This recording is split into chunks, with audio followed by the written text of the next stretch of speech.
Our next new challenger for Bruce's battles is Barricade by Jayanator, who some people might remember as submitting the Not Birds in the Skybrid War.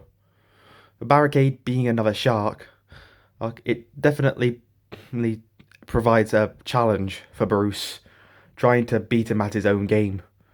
So let's look at his genome. Cretoxyrhina provides the base as well as the size and teeth.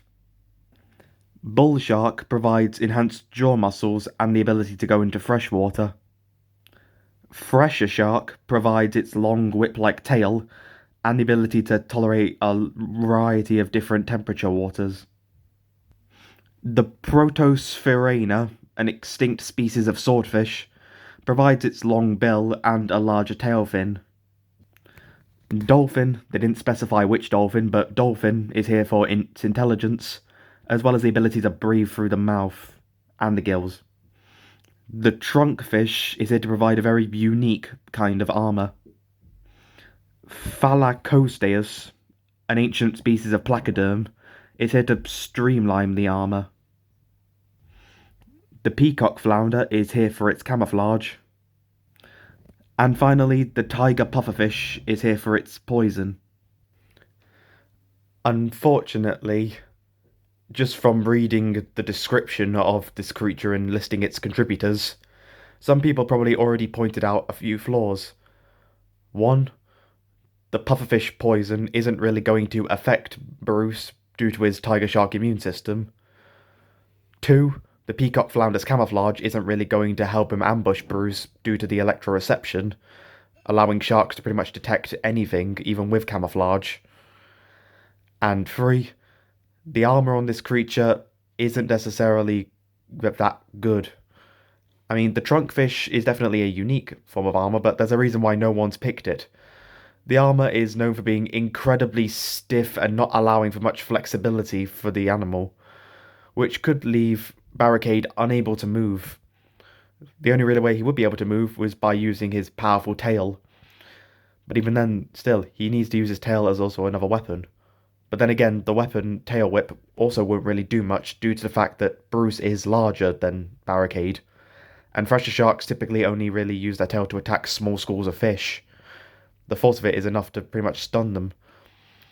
But in this case, an animal larger than that will probably feel some pain, but not enough to really die from it or get stunned. It might just annoy Bruce.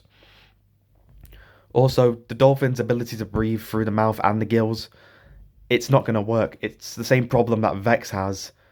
You can't have something breathe through two completely different breathing systems. It just does not work.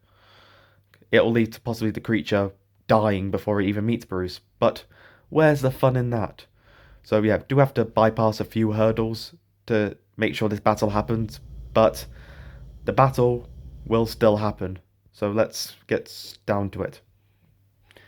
After a close encounter with Ganon, Bruce is now looking for newer challengers, ones he could actually end up beating. And he comes across the scent of one of them, as he now heads down the St. Lawrence River between America and Canada.